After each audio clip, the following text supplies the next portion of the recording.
Our Old Testament lesson comes from Genesis chapter 45, verses 1 through 5. Then Joseph could no longer control himself before all those who stood by him, and he cried out, "Send everyone away from me." So no one stayed with him when Joseph made himself known to his brothers, and he wept so loudly that the Egyptians heard it, and the house of Pharaoh heard it. Joseph said to his brothers, "I am Joseph. Is my father still alive?" But his brothers could not answer him, so dismayed were they at his presence. Then Joseph said to his brothers, "Come closer to me." And they came closer. He said, "I am your brother Joseph, whom you sold into Egypt. And now do not be distressed or angry with yourselves, because you sold me here, for God sent me before you to preserve life." This is the word of God for us, the people of God.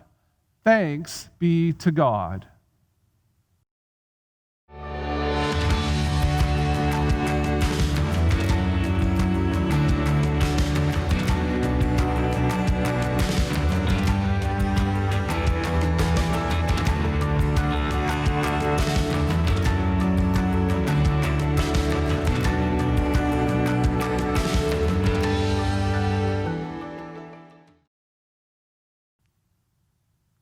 Will you join me in a spirit of prayer?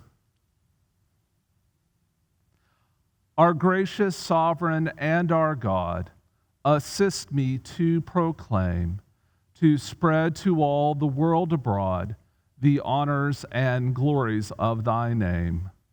Amen. Have you ever seen a mess? Have you ever looked out upon something and just thought, what a mess? It was just a few years ago, and a storm had come through Texarkana. We walked out onto the back steps by the school, Lori's son, the director of the Williams School, and myself, and we looked off over the back parking lot where limbs were down and spreading across, where some garbage cans had been knocked over, and she said, "What a mess." And then she looked over at me at the way I was looking out upon the garbage, and she said, "Brad, you've seen some things, haven't you?" And I thought about messes. I thought about a time where I was sitting there with my wife, Laura, at the Fiesta House in a little place called Nash, and we were getting a breakfast taco together before I'd be headed into work. And there, as we were visiting over the table, I looked up at the TV screen and I heard the words Valonia, Arkansas. Well, I had a friend who served as a pastor up in that beautiful church up there, and I thought, why is the news mentioning Valonia? Usually they would say Conway or Little Rock or one of the other big cities near there, but if they're mentioning Valonia, I told Laura, it must be bad. Going up there and seeing the devastation that a tornado had wrought through the community, all the timber in different places, buildings that had been destroyed, it was like a finger had just come through town and drug itself across the landscape. I thought of other messes I had seen. I thought of moving into Bridge City in the wake of Hurricane Ike, when all but 15 of the structures had been decimated by floodwaters that had swept through the community, and how everyone had gathered together and mucked out their homes and then pulled out sheetrock and put all of their possessions and belongings there by the side of the street. I remember Dr. Harrison telling me, nothing prepares you for seeing your own stuff in a pile of debris. No matter what you watch on TV, when it happens to others, when it happens to you, it's horrific. Yeah, I've seen some things. I went down to Haiti after an earthquake down there, and saw devastation and piles of rubble that just boggled my imagination. But no kind of natural mess made by a disaster compares to the kind of messes I've seen during my days in ministry, made by people who are unable to forgive, lives that are unable to be reconciled, friends and family that have been torn apart by past wrongs and history, and in forces more powerful and devastating than anything that can be mustered by nature. Their choices and decisions and hardness of heart lead them to places where they can no longer be together as one. It's in that context that we meet these stories of Genesis that tell us about that first family that will become the people of Israel. We've moved through some stories that we've shared with you about what God is up to in creation and through Adam and Eve, then through Noah, and now we're at the story of Joseph. And oh, how it's a beautiful story. And I kind of want to sing that Andrew Lloyd Webber musical talking about that amazing Technicolor Dreamcoat that was given. But in that story isn't just song, it's tension. There's something almost mythical and beautiful about the narrative, and yet it's so personal that we get points where the text slows down so much, like the part we read today, and it's flooded, overcome with tears. Have you ever been in that man-made flood of human tears, where the emotions of life due to what's gone on in the past become so overwhelming that they can't be contained in the present? Joseph's story is a human story of rivalry and fatherly affection gone wrong, and sibling rivalry and strife taken to a whole new level. Come with me as we look at this story and see where God might be in what looks on paper to be a mess. We're told the story starts with the youngest of 12 brothers going out into the field and then going back home and giving a bad report on his other brothers. Did anybody ever have a sibling that was a tattletale? How many times growing up did I ever hear, "Mom, Dad, do you know what whoever did?" We're told Joseph reports back to Jacob the transgressions of his brothers and how they're not doing what they should. And let me tell you, like all brothers and sisters, in all times, they loved it and thanked him for the rebuke. No? That's not how it went? No, they were mad, they were upset. Who is this younger brother to report on us? And then to make matters worse, because he was born the youngest, he was Dad's favorite. And so Jacob, we're told, loved Joseph more than the others. But the last straw, the thing that caused the trouble, was that father, Jacob, went out and got for Joseph a robe, clothing that was more beautiful and in more colors, more brilliant than what any of the other brothers had. But weren't they the ones out in the field working? Weren't they the ones doing things that they should be? All we know about Joseph is that he had gone and reported poorly on what they were doing. So when he shows up out in the field, this young man in this bright cloak, it's too much. They begin to plot against him and resent him deeply, we're told. And then to make matters worse, the first words he shares with them out in the field are, hey, you know what, brothers? I've been given a dream, and in that dream, there were 12 sheaves of wheat, and my wheat that I had collected grew up above the other 11 sheaves of wheat, and all the other wheat bowed down to my one. Now, I am sure that Joseph had not read the book, How to Win Friends and Influence People, unless it was to get them mad at him. But in case that wasn't enough, he continued to tell them of another dream he had had. Did Joseph not know how to keep silent? In this dream he described that he was seated in a high place, that even the sun and the moon and 11 stars bowed down before him.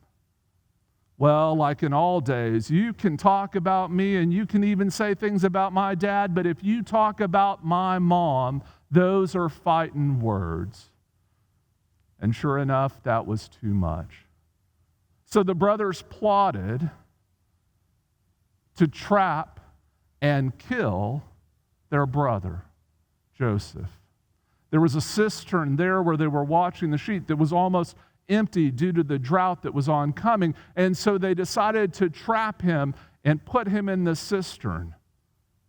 Reuben, the oldest of the brothers, tried to talk them out of that and to consider another way of doing things, but said, okay, if you do that, hold him there till I get back. His idea was that maybe later he could talk some sense into them and get Joseph released. But while he was away tending to business, sure enough, they saw at a distance a caravan coming and thought of another way besides killing their brother. What's better than killing a brother who has betrayed and talked bad about us and tried to lord over us? We'll show him. We will sell him to the Midianites. And so they sell him to some traders they see coming by. Reuben's horrified when he gets back, learning what's happened, and as so often does in family dynamics, when one decision's made that's supposed to make things better, usually it only makes things worse, and now they're doing a cover-up. They take the robe that they had kept, they tear it up, they put blood on it to make it look like Joseph had died, and they take it back to Jacob to report his death. How does it get to be any more messy than that? And the land found itself in a horrible drought. In the second year of drought and famine, things were so bad. Jacob approached his sons about going down into Egypt to purchase grain, as much as they could bring back. But he refused to part with his youngest son, Benjamin, and to send him on this journey. And so going down and making the trip, they were surprised and shocked when they were greeted with rudeness. They had money to pay, did the brothers, and yet the person that was in front of them that they met kept accusing them of being spies. The text tells us that it was Joseph, and that he was distrustful of them and accused them of being spies. He recognized who they were and began to ask questions and to use that pretense to try to understand, was his other brother by the same mother still alive? Was his dad still living? Accusing them of being spies, he locked them in a prison and let them sit for a few days. Then he went and he explained to them that he would allow them to go on the condition that they bring back the youngest son to prove their story, and that they were not spies. They were reluctant, but allowed one brother, Simeon, to stay as a hostage while they headed back into Israel, back to their father Jacob, back to their house with grain. But much to their surprise on their journey, they found that not only did they have the grain with them, but in their sacks were the pouches of money that they had thought they were using to pay for the grain. When they get back to Jacob, we're told that he is distressed that now he has lost 2 sons, but unwilling to risk his very youngest, who has now become his favorite. He's unwilling to send them back to Egypt. And we're told that it's not until they have eaten all the food that they had brought with them that he finally sends them back, even allowing Benjamin to go. And as they go and they travel, they come in front of Joseph again. They still don't know that it's him. They still don't understand all that's going on. This time, he releases their brother Simeon to them, holds a feast, drinks from a silver cup, and all seems good. They're given all the food they want. They're restored even more silver and given a blessing to go. But before they can leave, now Joseph has his moment for revenge on his brothers. I mean, think about it, what they had done. They had beaten him, dropped him in a cistern, and then sold him into slavery. If anybody is right to plot against them, Joseph has the right to plot against his brothers, and so he hides a silver cup in Benjamin's gold. And after their caravan departs, he sends a servant out to bring them back. Surprised and shocked about the cup being in Benjamin's stuff, the brothers are horrified as they're brought before Joseph. And now in that place, Joseph can pronounce his judgment, and Joseph has his revenge. You see, when somebody does you wrong and traps you in a cistern, plots to kill you, and the only kindness is that instead of killing you, they trade you into slavery, you might have some thoughts of retribution. It would seem logical and right and understandable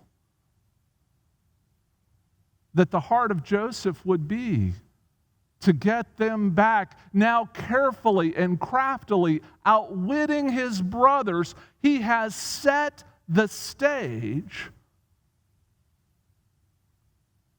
to get them back and destroy them.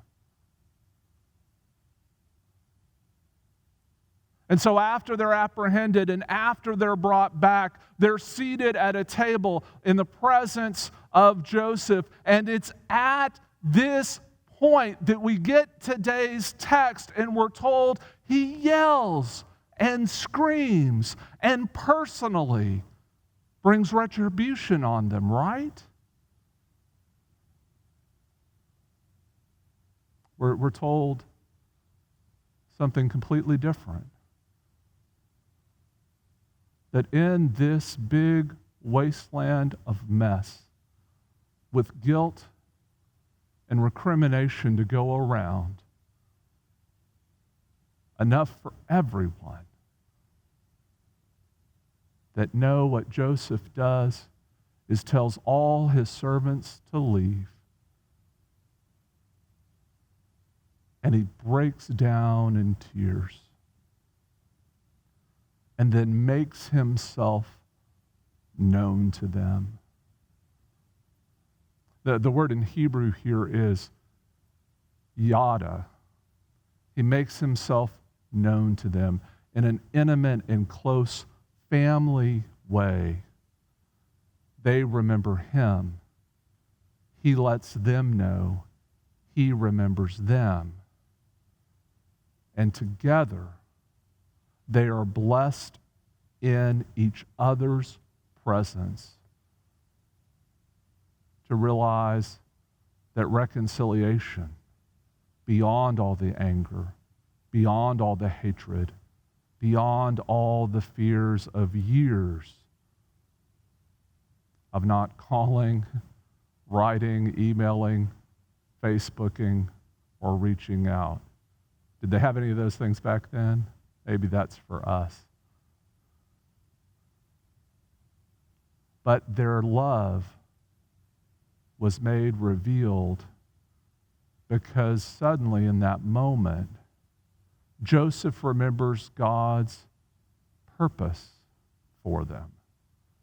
At that tense scene, when retribution seemed justified, Joseph remembered that indeed God's purpose might have been to save God's people in that moment. I wonder, have we ever found ourselves in a mess? Have you been ever with a family member or in a situation where there was nothing left to do but cry? Where getting even or getting back at someone would have been justified?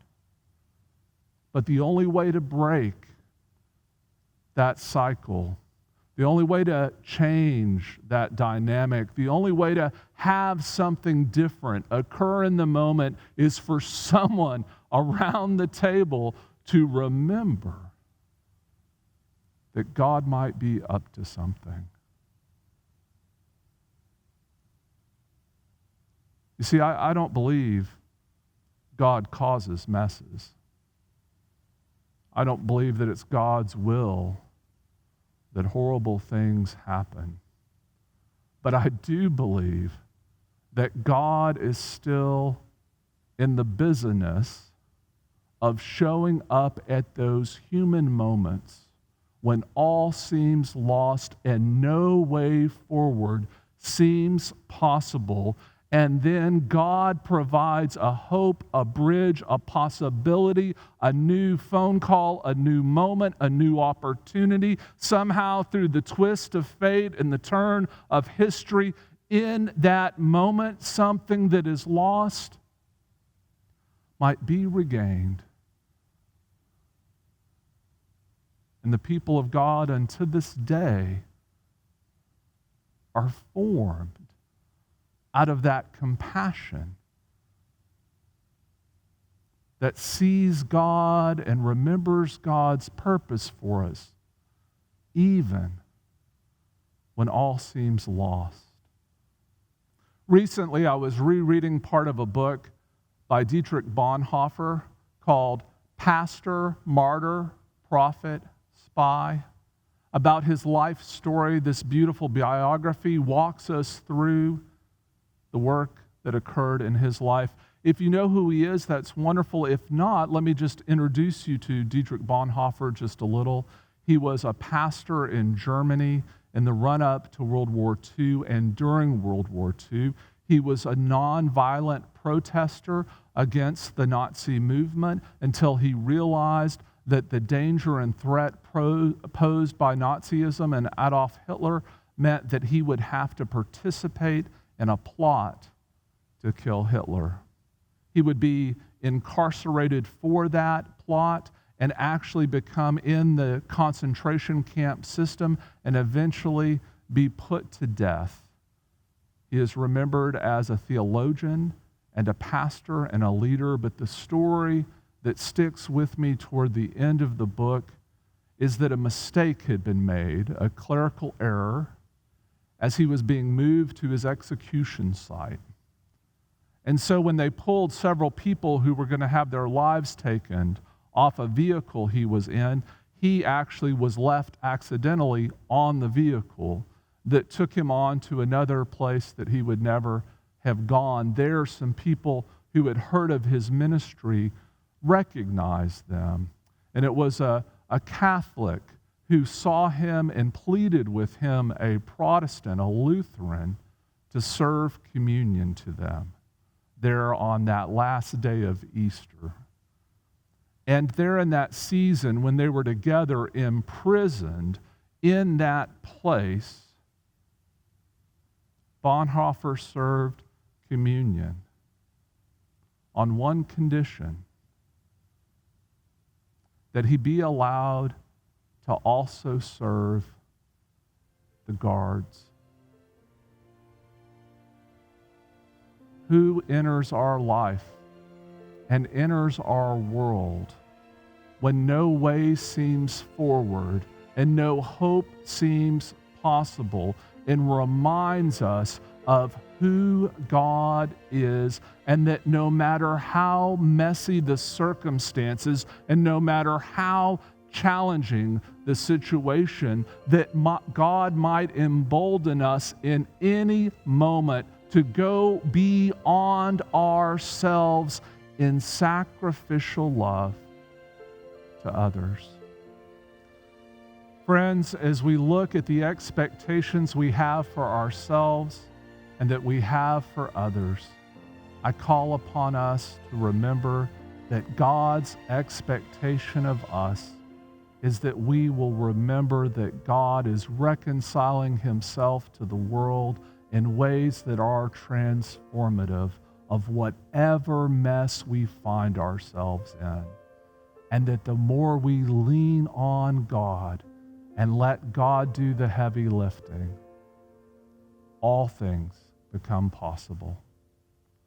Amen.